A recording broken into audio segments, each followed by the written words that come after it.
Bombo International News. Humigit kumulang 370,000 na mga undocumented Filipinos na itala sa Estados Unidos kasabay na nagpapatuloy na immigration crackdown. May mga report dyan, Bombo Radyo Baguio. Aabot na sa humigit kumulang 370,000 undocumented Filipinos ang naitala sa Estados Unidos. Sa panayam ng Bombo Radio kay Del Prado Villanueva Jr., Bombo International News Correspondent sa California sa Amerika, sinabi niyang 25,000 na Pilipino na ang nadeport mula Oktubre 1 nung nakaraang taon hanggang Enero 18 ng kasalukuyang taon.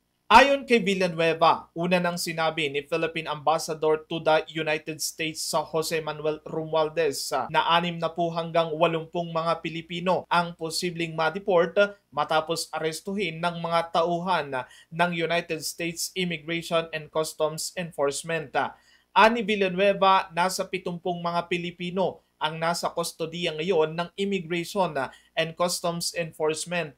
Posible rin anyang ma-deport ang mga ito para sa mga kaso tulad ng misrepresentation, paglabag sa visa condition, TNT o tago ng tago at iba pa. Ayon kay Villanueva, madaling matukoy ng mga tauhan ng Immigration and Customs Enforcement ang mga undocumented immigrant dahil sa teknolohiyang ginagamit nila. Kaugnay nito, sinabi ni Villanueva na mahigpit na ngayon ang tanggapan ng United States Immigration para anya matupad ang pangako ni United States President Donald Trump.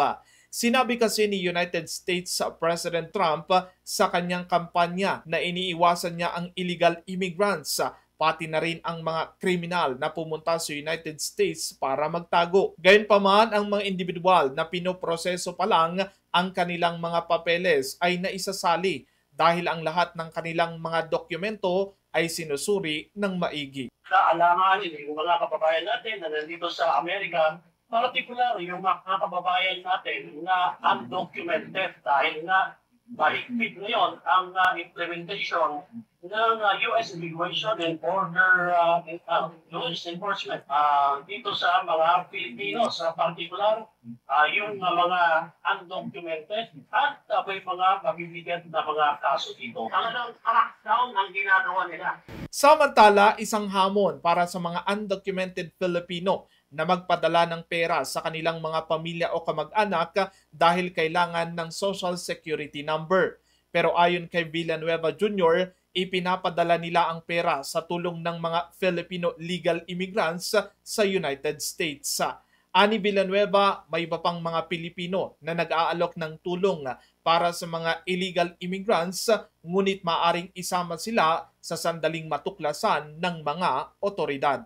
Para sa Bombo Network News, Bombo Benjo Guzman.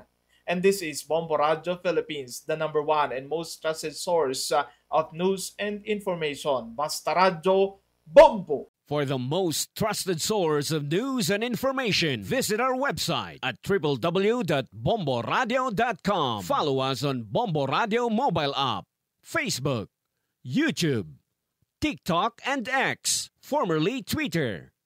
Like, share, and stay connected. Anytime, anywhere.